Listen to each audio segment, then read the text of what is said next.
জাহাঙ্গীর ভাই, অবশেষে তো ভাই চাকরি টিকানি কষ্ট হয়ে যাইব। এই হাউজিনে যা শুরু হয়েছে, ছেলেরা আর মেয়েরা আয়া যে অকারণ ঘটাইতেছে, এখন ভাই যদি ধৈর্য যদি ভাই না দিতে পারি তাহলে তো কিন্তু ভাই চাকরি থাকবো না ভাই। সামনের দিকে যেটা পাওয়া যায় ধরি বাইরে আজকে সব সরিয়ে রেখে দেবে। তাই একটা কিছু করতে হবে, নাহলে তো ভাই। কি খবর জান তোমার?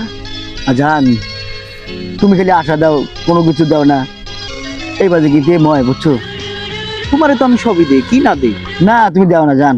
তুমি যেই সময় চাও এই সময় দিই তোমারে। না জান, তুমি কিছু দাও না জান। জান একটা কিস করি তোমারে। করো। জান কত যে ভালো লাগে জান। তোমাকে একটা কিস করি আমি। করো জান, করো। ও বাবা। জাহাঙ্গীর ভাই, ওদিকে জানি কাগরে জানি দেখা যাচ্ছে। জাহাঙ্গীর ভাই, পাইছি পাইছি পাইছি পাইছি, কেন রে?